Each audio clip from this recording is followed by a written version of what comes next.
Hello lords and ladies, Private Yorkie here, back from the front. It's crazy out there. Might get a bit crazy in here too, because we return into the Riven realms. Carry on the tale of me, as a Vagrus of a Comitatus. That's like a captain of a caravan. Let's go. Now, we had just set out on our trail, so we hadn't really got all that far yet. We're at Tor'Zag's shelter. Here we go. No, we don't want to camp, we want to go inside, silly. In we go. Let's see, you will reach the fortified gates of the city, waiting your turn in the line of chatting travellers, fleeting beasts of burden, wearing orders. Let's go inside. You have nothing to hide, that's right. After getting through the inspection, you've told you now to pay the gate tax. Okay. Alright, free changer. You head to Amancio immediately. Though the vast caverns and tunnels inside Blackblood Mountains merely gave refuge to war leader Tor'Zag many centuries past, the Imperial city of that place, or as people are persistently calling it, Tor'Zag Shelter, that sprung up there following the war, managed to transform into one of the most important settlements in the continent.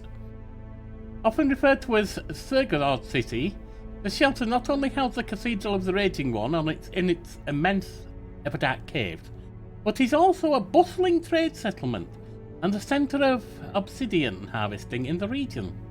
Thousands toil and haggle under its wrought iron chandeliers every day, while servants of the Master of Curses deal out justice in the name of their malevolent god. Explore the city. Forever in twilight of the gigantic cavern and lit sparingly by huge iron lamps, Tor'Zag's Shelter is a bustling city of many opportunities and perils. One can find all sorts of interesting things if one looks. Go for a stroll and see what one can find. An excursion into the notorious undercity of Tor'Zag leads you to an inn, where you have a couple of drinks. Upon leaving the establishment, a group of rays? Ooh. Ministry subterranean humans. No, natives of cavern. Okay, whatever. Okay. They're not undead then. With wide smile displaying pointed teeth. They tell you that they are city guides, and that they hear a lot of interesting gossip and even news from distant places when they work for Vagrus and other distinguished travellers visiting the city. If you're interested, they would be glad to share this information for a little contribution. Yeah, I'll hear you out. The little rascal will become agitated when you tell them you're interested. They chitter in their own bastard tongue excitedly.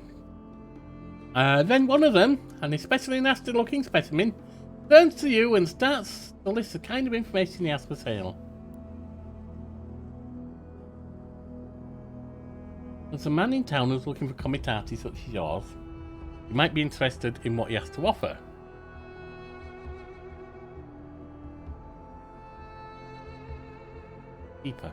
The rumour of a bounty put out on for an orc warband and a hunter who went after them. Yeah. They have fresh news from Riven. That's worth getting. Fresh news from Lumen. Also worth getting. Alright, well let's get the Riven news. Listen to the news, there might be something at the man's here. He might be worth something at the month here. Okay. Lumen as well. Man in town. The man called Capesius added to rumours. After you hand over the coins, the race tell you of a man named Talus Capesius, an Imperial officer here in the city, who is looking for a trustworthy Vagrus with a job outside the city. That is all they know of the matter, but they also tell you how to find him in the Market District. Okay.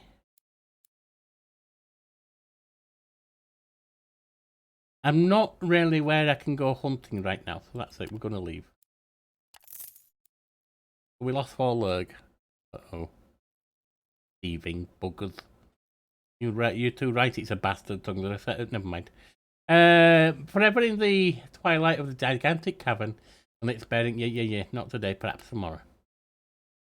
Or the city, not today, perhaps tomorrow. Let's have a look. Do we have anything?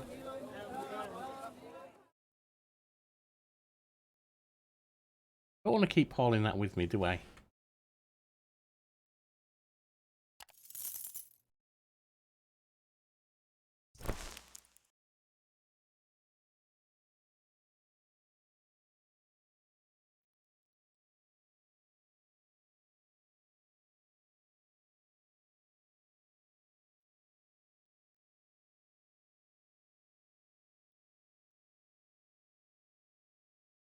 Let's just click. And it's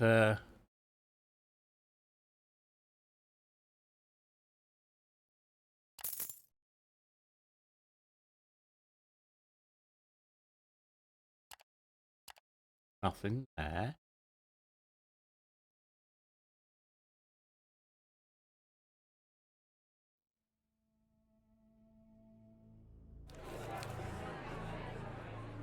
Rumors. Metal from the east of enemies. Too far. Trade news.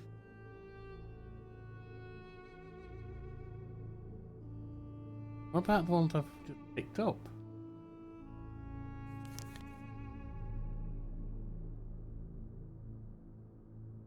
Don't get it.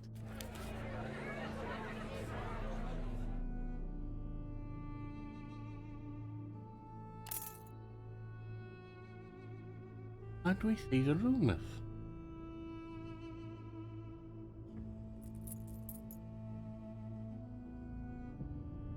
How do we see the rumors?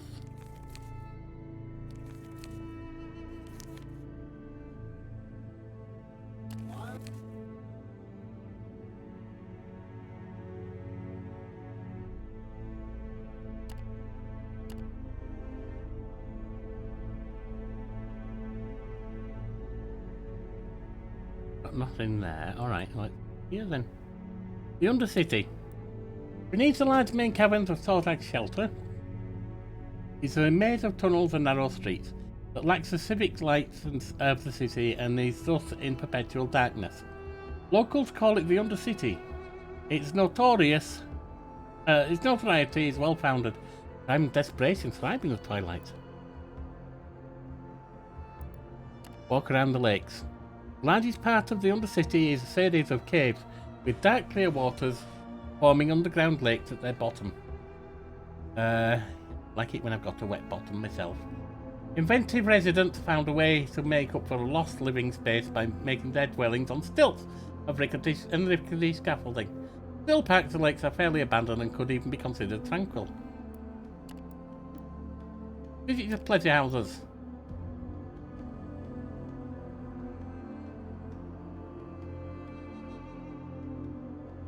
Yeah, we do that.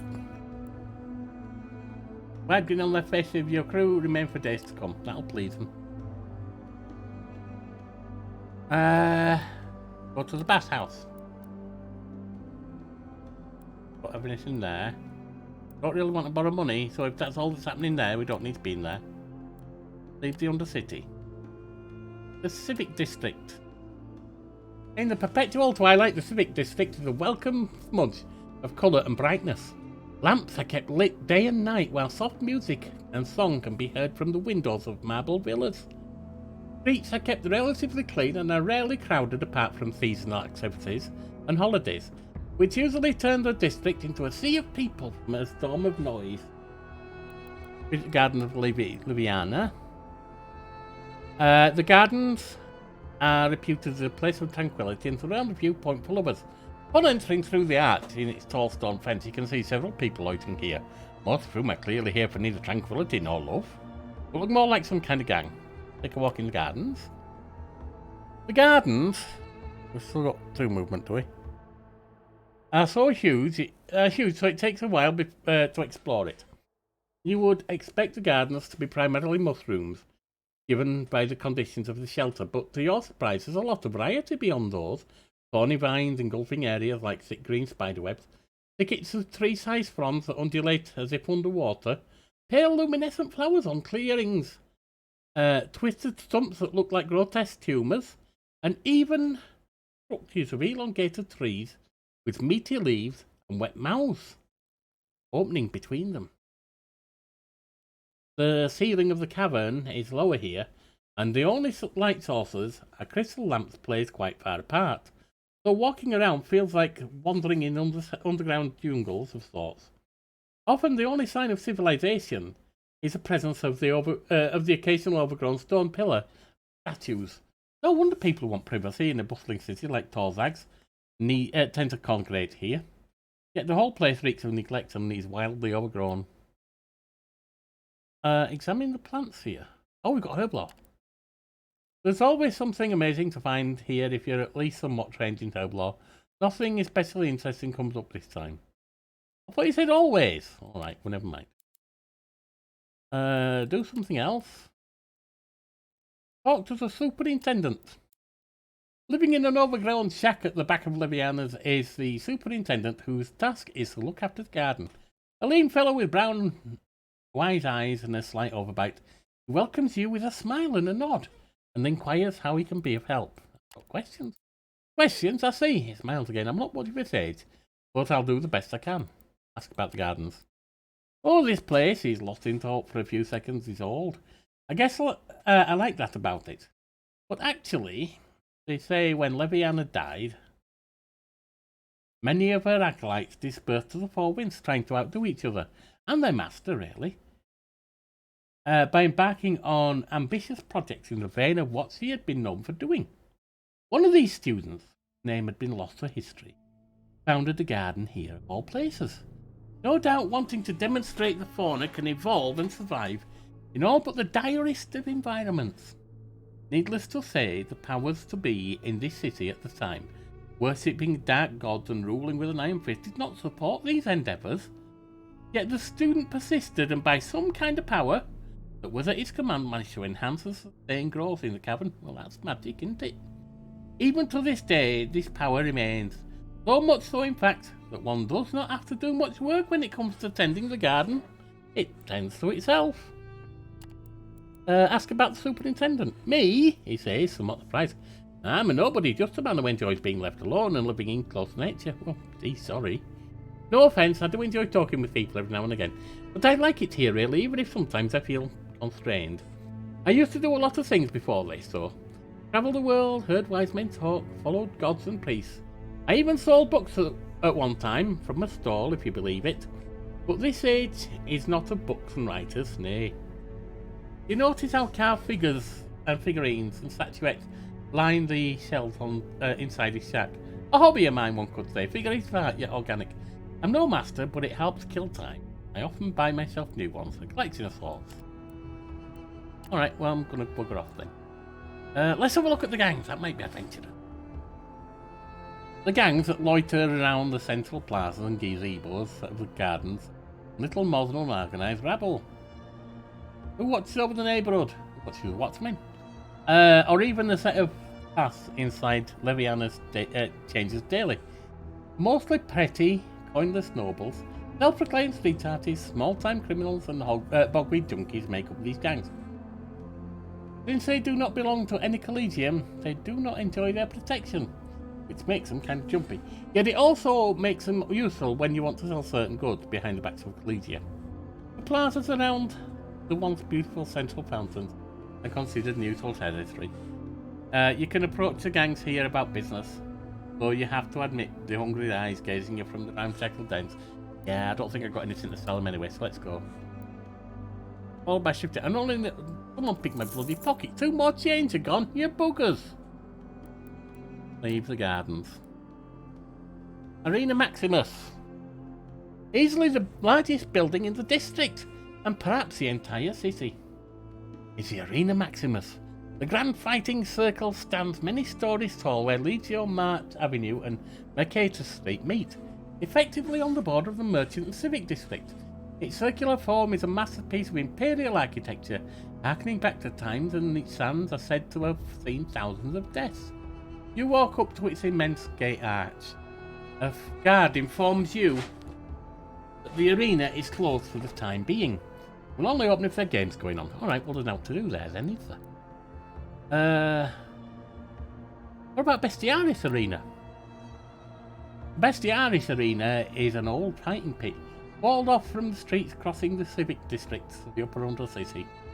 Prices are lower here and fighters need not be accepted into circular gladiators.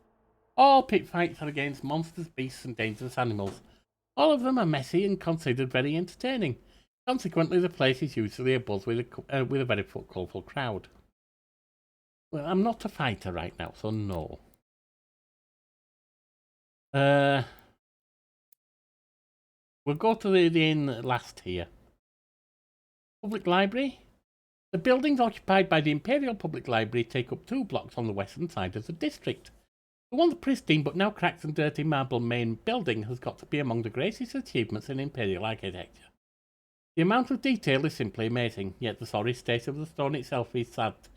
It's said to reflect that the library itself, neglected by both Imperial officers and common people, who it was meant to educate and inform, slowly regressed and decayed into obscurity. The sign is attached to the gigantic double doors that would lead into the main hall of the library, saying, "Temporarily closed, nothing to be." The infirmary. The infirmary, called Hospitium Anima Lassis, is run by a lively woman with a mane of wavy black hair, large warm eyes and a nigh permanent smile. Quite unusual for someone around wounded and sick people all the time. She welcomes you into her establishment, housed in a clean and well-maintained building. The stench of disinfectant elixirs and urine is constantly in the air. The services are open to anyone, though not affordable by most.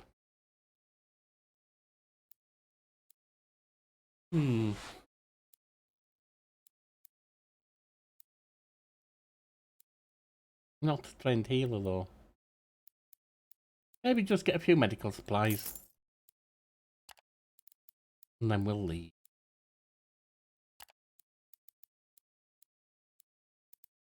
And then the Dragon's Nest Inn. The famous Dragon's Nest Inn is close to the traditional border with the market square, and thus in the vicinity of the large city gate. Its exterior is not much to look at, a hodgepodge of old buildings leaning together at the foot of a cave wall.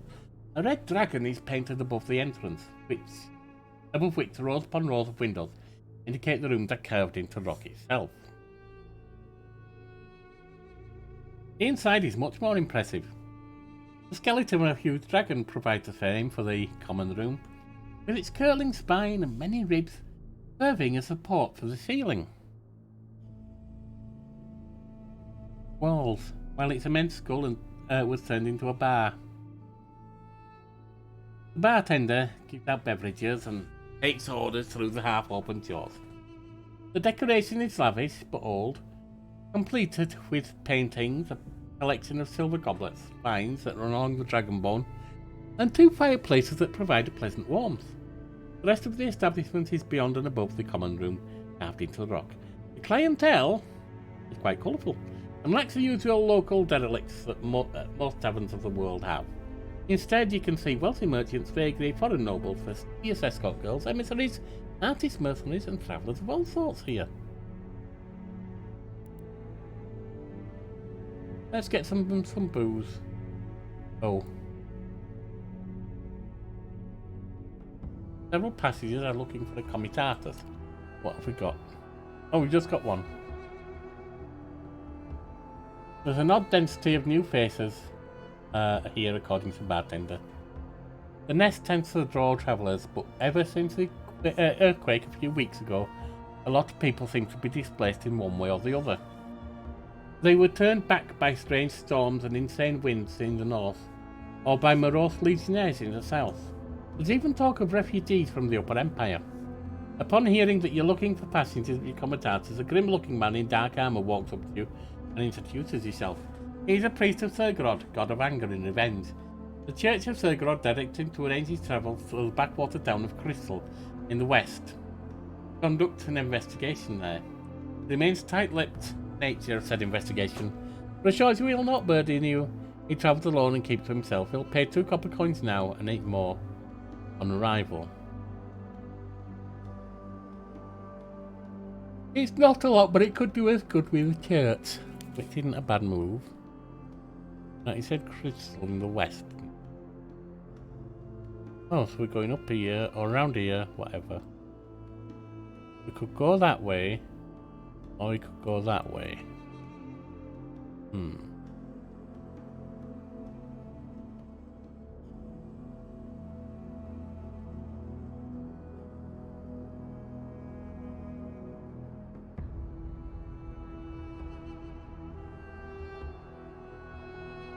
Looks like there's much around, does it? So either way. Alright, well that's what we got, so that's what we're going to do, I guess. Take him to Crystal. Alright.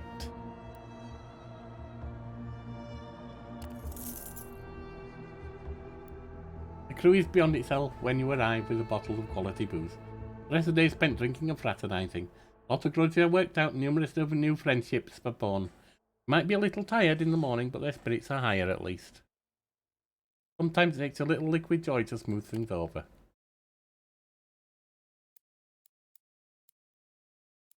Right, leave the district. And we've got the Civic District. So that's where we were, you silly bomb bugger. Yorkie, pay attention. The Market District. Sprawling over a dozen blocks close to the main city gate, Market District is a bustling, crowded place where you can buy and sell almost anything imaginable. Anyone entering the labyrinth of stores, shops and bazaars is constantly bombarded by a wide range of strong smells and invaded by the competing shouts of peddlers and salesmen. What's going on at the market? The Calris Market occupies several streets and a spacious plaza on the north side of the district. Though its location is fixed, its residents are anything but. Because of the nomadic lifestyle of Calris, no tribe of merchants of theirs stays long in Tor'Zag.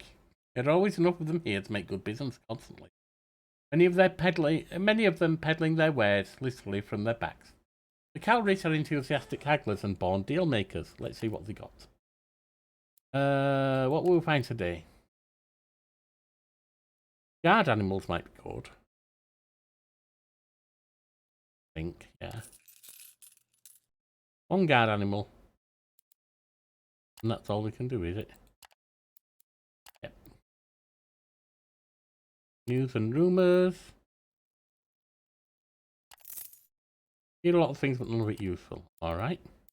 On to Braxius then. You make your way to the part of the market district that lies just east of the Calris Market. It takes a while to locate the statue of Mercatus overlooking a dried up fountain carved in dark stone. But when you do find it, you find that the shop is indeed right where Agos said it would be. Huddled between two taller, decrepit buildings, Braxius' storefront is not much to look at. Only his name is written on the stone slab above the doorway. No sign, no display, no stall, nothing. Inside is a dark little room with a dirty counter, a strange odour, nondescript trash that barely passes for wares, and a demon king fellow fiddling absent-mindedly with some gavies. He looks up as you enter. What can I do you for? He says with a ghoulish grin. He can't help it, he has pointed teeth, a big nose, and a crown of jagged horns that not only adorn the top of his head but also the sides and his jaws. His eyes burn a pale orange light, and he's surrounded with an almost palpable aura of nervousness. Oh, this can't be the man you guided to. Are you, Braxius? Oh yeah, in the flesh, Braxius bowed his head theatrically. You explained to him that an old wanderer called Agos told you to come to him if you wanted to find the right people for a comitatus. Braxius smiled his fiendish smile upon hearing your story. Indeed, I do specialise in connecting such people. I might have someone you will find useful and even help you in your in getting them to join you. Who can you get me? The fellow I have in mind wants to return to the road. Well, that's good, because that's where we're heading. When it used to be well connected many years ago, worked for some crime syndicate or another. Might get us in with some of the criminal gangs, that could help. Then he disappeared for a while. Might also get us haunted by some, that could hurt. Then he disappeared for a while. He came back a year ago or so and became a bouncer, but someone with his abilities will never sit on his ass for too long. Now he's eager to set out again. He came to beautiful Tor'Zag to find a comitatus or some similar arrangements. He calls himself Harvek. Mind you, he might have his own reasons to hit the road. You'll have to work that out with him. When you ask him what you owe him for this, he simply shakes his head. Nothing, like I said, I owe Agos, and he told me that I can pay him back by aiding people he sends to me. Alright, well, not so much really. Any case, I can arrange a meeting with Havik for you. Yeah, let's do that. Oh, we're back in the inn. Minutes after you tell Braxius that you wish to meet this Havik, he has closed down the shop and is leading you to where you can talk to the man. That's good. You soon arrive at a stinking watering hole at the end of an alley somewhere between Market District and Untitled. Oh, it's a different inn. It just looks the same. The sign has a feeding carrion bird on it. Underneath the crooked letters spell out the grinding gizzard. Ew. You find a... I don't really want to eat or drink anywhere that's going to grind my gizzard, do I? Ew. You find a quiet table in the corner while Braxius gets you a couple of drinks. I don't want it, not from something called the grinding gizzard. By the time you finish the first, I don't want it. A large man appears and greets you curtly. The first thing everyone notices about Havik is his size-like right arm, as well as his other insectoid features. Stop bugging me.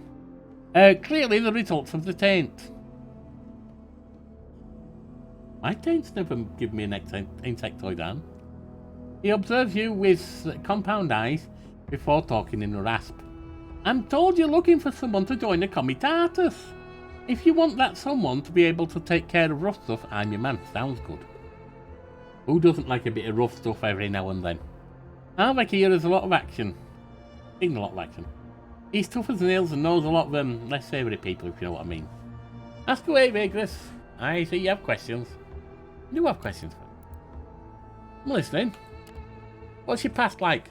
Havik clicks his tongue. I suppose I owe you some kind of explanation. Long story short, I ran with some gangs down south in Port Navaram. I was nobody important, but I always got the job done. I was but a kid when they set me up for something I ain't done. I went to Purgatoria. You heard of the place, Vagrus? Not a pretty place, I tell you. I was there for 12 years, Braxius. I assume that's a prison. Most secure and lethal prison colony of the Empire. Okay. Azkaban. I was there for 12 years. Braxius whistles to himself. Anyway, I got out and started making a living from what I learned there. How it goes on. I got introduced to some Collegium members. Lately, I've had enough of sitting on my ass and decided to try and work for a Vagrus. That's all there is to know about my past. Might be other things you want to talk about, though. Skills and abilities. You're looking for a fighter, look no further, Havik says, leaning on the table. He is indeed in peak physical condition and seems like someone who would not want to provoke in general. As for the rest, I know how to survive and remain unseen out there, and I can be of great help when dealing with the underworld. Lead your syndicates, cons, you name it. I can also make people talk. When necessary, of course. Good. Sounds like a real good guy to have with me. Underworld connections? I used to run with gangs and then initiated into syndicates, Collegia. I know people, but know people. That might be to your advantage should you ever require such assistance. If you're afraid that it will bite you in the ass, I can't give you any guarantees, but I swear I'll keep my business out of yours. I ain't an active member or anything. Alright, that's good. Why do you want to be on the road? You mean apart from being tired of sitting on my ass, Havik chuckled. Alright. Might as well be honest about it. So the thing is, a recent encounter opened my eyes to the fact that those who got me into that damn prison are still out and about. I might as well pay them a visit and get some kind of payback. The people are all around the realms. I would not go out of my way to look for them, but if I find one of them, let you know and we could talk about possibilities. Hey, that sounds like fun. Let's get them back for you. Yeah. Sounds like an adventure. Yorkie, I like big adventures. There might be other things you wanted to talk about. That's all. So, will you have me in your comitatus, boss? Havik slips twist. Braxius looks at it expectantly as he speaks. Small matter of fee you pay Havik to. The standard procedure in these cases. 3 lerg. Yeah, we'll do that. Loader's Guild improved. He's joined. He's getting loyalty. Havik rises from his chair and shakes your hand as you hand over the coins. I'll use this to buy travelling gear, he says. I'll meet you at your mansion. As far as I'm concerned, get on the road right away, boss. He leaves you as you down the rest of your drink. Maximus asks you to return to his shop with him. When you arrive, he says, now that our business is taken care of, I can help you recruit another fellow. There are 2 options, in fact. Want to hear me out? Yeah! Alright, good. So there's 2 fellows here in Tor'Zag that I could put you in contact with. Both have their own problems, so to say, that they are trying to solve. I can help you solve their problems for them. One, that is. I mean, I can help you with one of the 2, and you'll owe me for this. Asking about the individuals. One is a dwarf. A particularly nasty one, but you don't get discouraged. Given the right motivation, all that nastiness can be directed towards your foes, Captain. He's a specialist when it comes to dwarfy stuff. You know, scrounging, smuggling, hoarding, business in general. And he's connected. He knows a lot of people in low places. Kinda covers some grounds we got already. The other one is an orc, and a tough one, even for his kind. He's somewhat of a celebrity around these parts. Won a few gladiator tournaments years ago. Then he started to train folks who want to become warriors rather than warrioring around himself. And I guess now that he's fed up with that, wants to travel and fight again, a real champion. What would we owe you? Maximus is silent for a moment, scratching the base of one of his horns. Nothing for a while, but then I'll turn to you with a request. This will most certainly involve extensive travel, which is amazing because you do that by default. And I swear to you that the request will be comparative in scope to the service I now provide, with getting you a great travelling companion. Do I have a deal? Yes. Well, if the dwarf is a haggler, that might help with his prices. We've already got someone tough. The dwarf. Good, as I've said, Garrick is a dwarf and naturally a businessman. However, his business has seen some trouble lately. So much so, Captain, that the little twerp is in deep shit. And if you want him, you'll need to pluck him out of it. Normally, this would mean forking over a substantial amount of coins of the silvery variety to settle his extensive debts. But I can deal with that in my own way. Get in your name, and you would get the dwarf's gratitude services. You would owe me a favour, as I've indicated. Yep, that's fine. Now we're talking, Captain. The pawnbroker claps excitedly. Alright, you just go about your business now. I need an hour or so to get things done. When you feel like it afterwards, make your way to the old bathhouse in Ulm City. Normally, only the friends of the Loaders Guild, which we've gained some ability there, may enter to do business with the Collegium. But tell them that at the gate that you're here for Garrick and you were sent by yours truly. They will hand over the dwarf and you can tell him how it was you who paid his debts. I believe he'll need little convincing to join your crew after that. You know I'm prepared to take your leave. Don't thank me yet, Captain. Before you forget you'll owe me. Yeah, I know. Temple District. Although called the Temple District, this part of the city, sprawling over the spacious rock terraces in the northwestern section of the gigantic main cavern, houses not only temples and shrines, but government buildings and other offices too. Lit day and night by blazing iron chandeliers, the huge dark buildings loom ominously, reminding one that even below the surface, the gods rule supreme. Chanting echoes down the streets and acolytes hurry quietly up and down the long stone stairs, carrying with them the scent of incense. Go to the mortuary. The Grand Mortuary is a series of tomb-like buildings built both upon and into the rock of terraces. The main building of this necropolis is a white marble mausoleum with 3 wings. Not the largest Ascol temple in the Empire by far, but still an imposing one. Silent, white-faced novices in dark tunics stand around the plazas and chant holy incantations. This is also the graveyard of the city, at least for those with enough coin to purchase a resting place in the maze of tombs below the terraces. If you wish to interact with the Church of Ascol, right place. Ask about Ascol. You ask a friendly press priest to tell you about the King of the Underworld. They are quite used to these requests, so he immediately shifts into a lecturing register. Ascol is a god of death, king of the underworld, who we call Great King, for he is the greatest of kings and rulers, ultimately ruling over all monarchs in death, except perhaps over the Emperor, who is deathless. I won't bet on that. The elder god of death used to be Tanat. He disappeared along with their pantheon around the Calamity. Ascol emerged and took over Tartarus, the afterlife realm where the souls of most mortals go after death. The Great King is thought to be the first of the dead because he is said to have died before any other being in creation. He has thus unmatched power over those that die.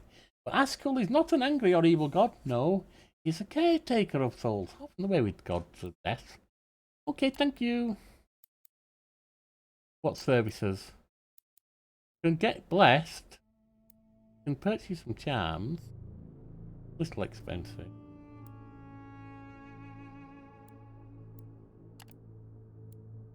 Bless your commentators for coins.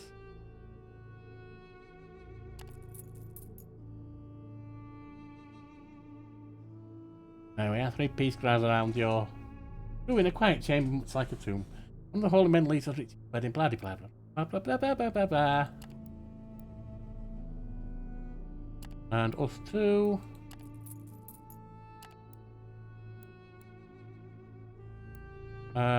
Let's buy some Masterlight charms. Do something else. Alright, Cathedral of Girard next. We're at the heart of Girard's realm. At least the one mortals can access. Grand Cathedral of Girard. Just looking at the massive black stone building, covered in iron spikes make you feel insignificant and threatened. Angry chanting echoes through the red-lit corridors and halls as pledges of vengeance are uttered in the god of wrath that sanctum. The temple complex, taking up the most of the district, the largest and most important one in the empire, belongs to the Church of Girard, making this the seat of their clergy. The shelter is not called Girard City for no reason. No, they appear to have it called that. Ask the priest about Girard. The Raging One, Girard, is the god of anger, vengeance and curses.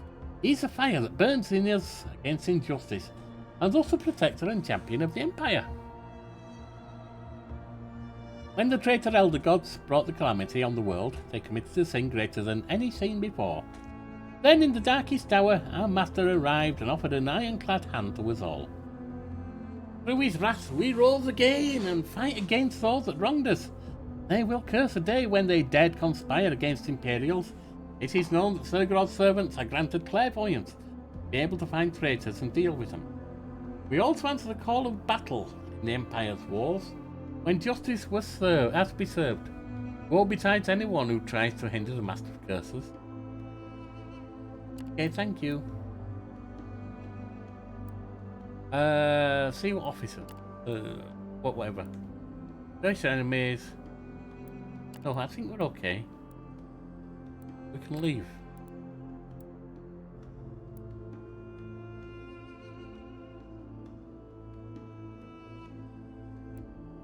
Oh, sorry, I'm starting to get tired, just like in the Vagrus here. Don't really need the authorities yet. Imperial officer. You ask around the Imperial office for the official name. Tell us. Says, oh yeah, of course. As it turns out, he is quite a well-known figure. He's one of the higher-ranking clerks responsible for coordination and administration of all shipments from nearby quarries.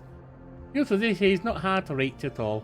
But he frequently grants audiences to merchants, and as luck will say, he just happens to do so. There's a moderate queue of petitions in front of his office in the Temple District, but it advances surprisingly quickly, the famous Imperial efficiency. After a few hours, it is finally your turn. You are admitted into a clean, sparsely furnished office. The tidiness of the place stands in stark contrast with the half-lit chaos of below the large balcony. Plus, Capacius sits in an elevated chair without a backrest. 2 guards stand on either side. He is a lean, middle-aged man with stern features, dressed in rich toga. Imperial officers. Your plea? He asks calmly, looking mildly interested. Clear throat. I heard you're looking for someone to do a job for you. Ah, yes, tells Capacius. Stands up and begins to pace slowly, evenly up and down. This seems somehow uncharacteristic for him, but you guess this must be how he expresses his anxiety. As you well know, I am responsible for the local quarries, production, shipment, tools of trade, security, and the like. Unfortunately, things haven't been going well lately. Mines were raided, comitati were ambushed, reinforcements sent to the sites disappeared. Not quite irregular, you might say, and you would be perfectly right if it weren't for the unusually high frequency and effectiveness for these raids. Pauses and ponders for a moment, then continues. With time, I had to assume there is a new force in Hargut Tull. A force to be reckoned with. One which might have even somehow infiltrated Vagrus, which I believe someone is systematically raiding Imperial assets based on the insider information. Since then, I've been experimenting with alternate supply routes, but no avail. These people are cunning. I obviously don't know who they might be. Regarding the question where, I can take a good guess. Such an operation needs a base, and there is no better place for one than the ruins of Fort Larius. Why not you read it? Foolish. As I said, I do not know for sure, and the only resources at my disposal are disappointingly meagre right now due to this unknown party's incessant plundering. As well as the ruckus down south, I'm sorry. If I send troops to Fort Larius on a hunch, and then turn out to be mistaken, I waste even more precious Imperial resources. Tullus Capasius doesn't mention it, but it would most likely also mean that his life would be forfeit. It does seem he doesn't care for it as much as he does the Empire. So what I am in dire need of is reconnaissance. You mean someone to spy on the fort? I mean infiltration, if there is someone there, of course. A mole, if you will.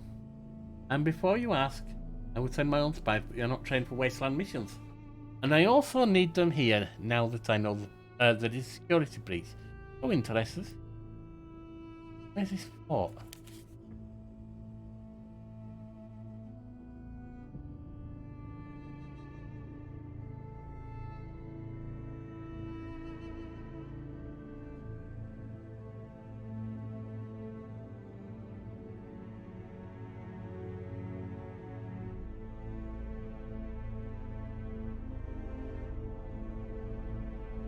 Not seeing it.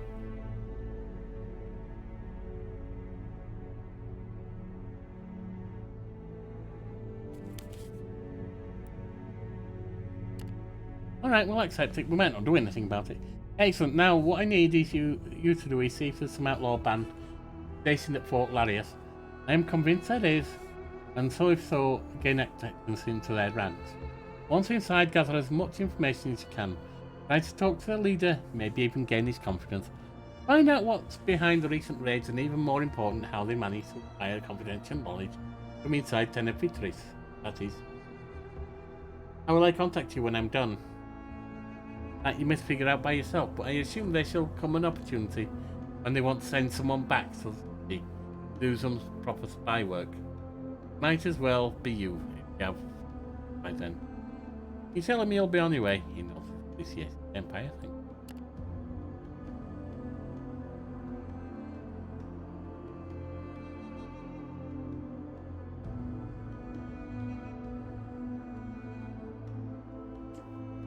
Right.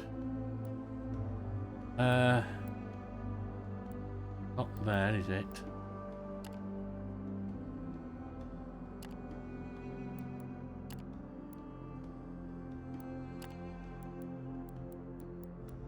Dead figurine.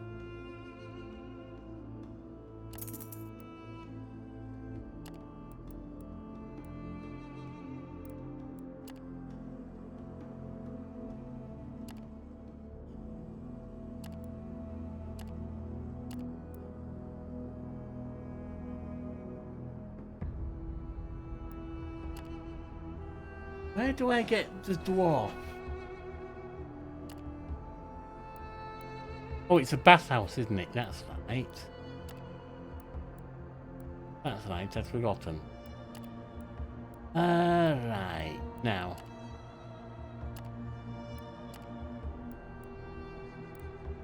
Here for someone. Everything changed when you mentioned the name of practice and the fact that you're here for Garrick. Guards become friendly, and that is that relief in their voice. So them escort you through the corridors, marble halls, and hot steam rising from the back of the storerooms and cells. There they open a cell with iron key and shake a smelly dwarf from his sleep. What now? The belligerent fellow growls as he's rubbing his eyes. Come to suck some dwarf. His captors are clearly not amused by shenanigans. A quick slap to the back of his balding head silenced him. He's the one. We're told he no longer holds the capos. So, it's all yours. You're escorted back to the entrance with a dizzy dwarf in tow.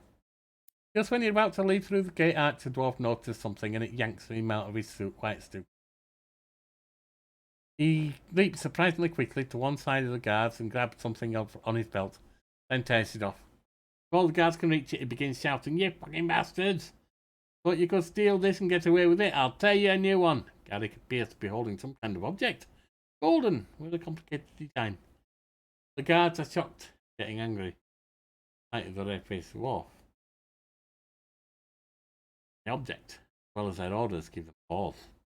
"Alrighty," the one who had the object in his belt says. "Keep the damn thing, it ain't good for anything anyway." Old metallic click echoing down the corridor. A moment of silence follows. The guards look flabbergasted, small droplets of sweat forming on their foreheads. "Aye, I'll keep it alright," Garrick says. "It's mine, and I'll make sure you remember." Tensions mount as the dwarf points one end of the device towards the guards.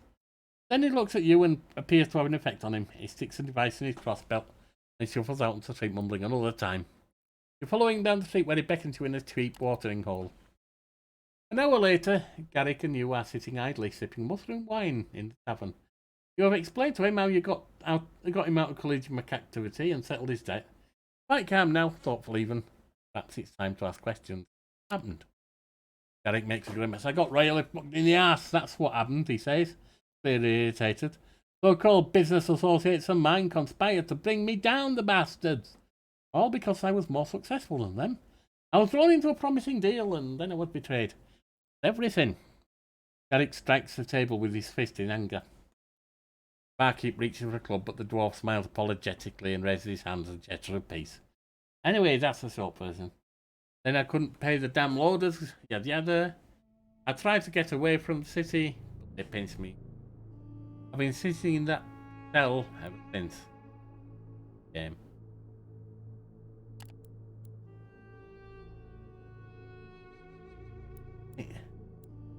Device.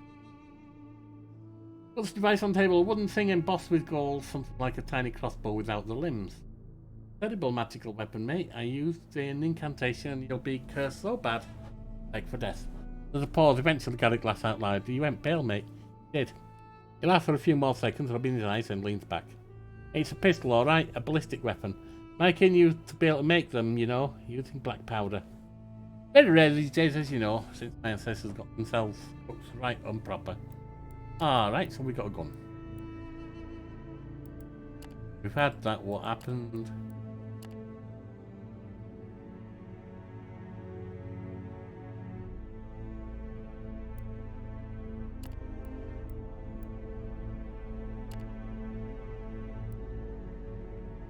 So the dwarf downs the last few gulps of his drink.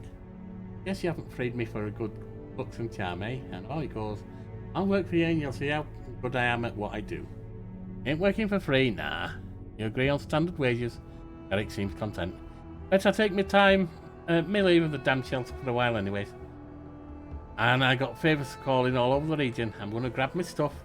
I got some hidden stashes these got close finding. I'll meet you at the Mancio." Alright. Garrick is dwarf with his words. You do meet me at the Mancio, all packed up and ready to go. The end of that bit. Now, where's this fort we need to go to? Oh, it's up there. No, that's Tor'Zag shelter. I'm not seeing the fort.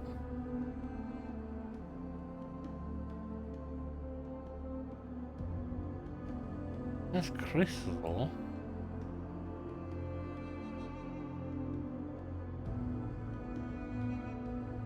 Nowhere there.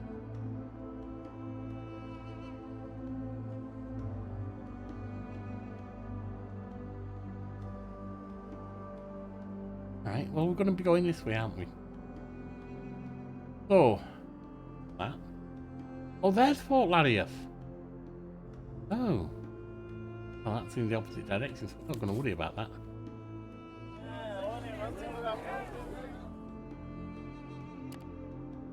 Up action at first.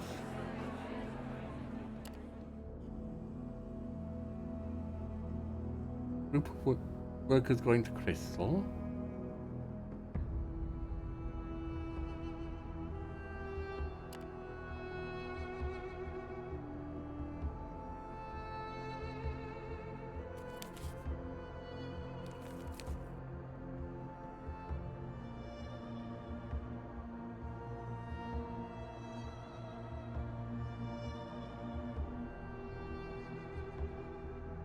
beasts. Can't afford a beast, but well, we could. And we couldn't afford to buy anything.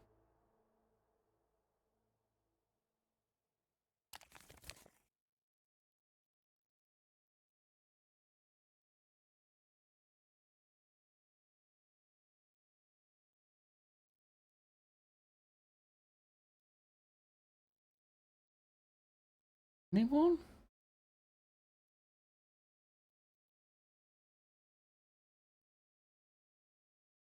Nobody and nothing going to. Well, that's a damn shame, ain't it? I'm going near Fort Larry if we can't get that. I can.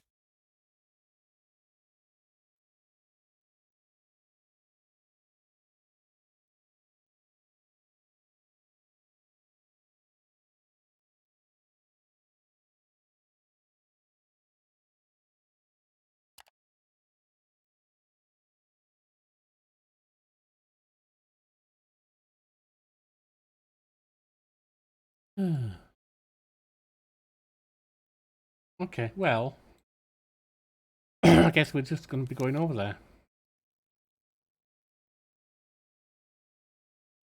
Really nothing going to Crystal Dark.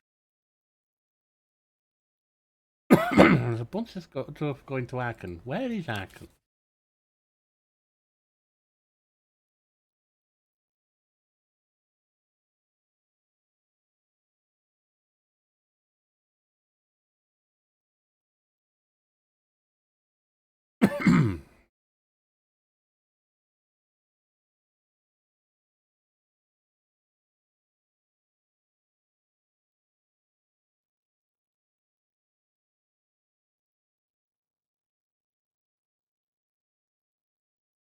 Where is Arkan, I wonder?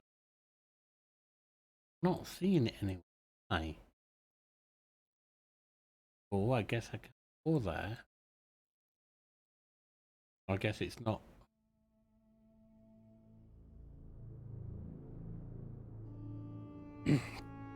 Are we sending you everything with Arkan here or something?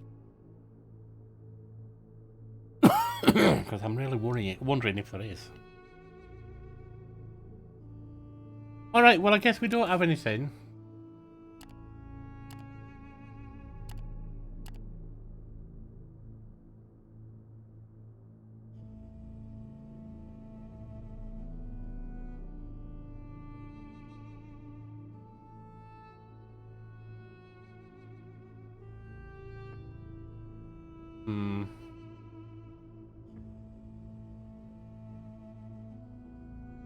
Yeah, there's nothing going there. That's a shame, because we are. Alright.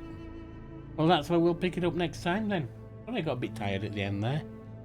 It's just sleepy on the hot road, you know. Alright, I've been Private Yorkie. You've been wonderful, and I'll see you next time.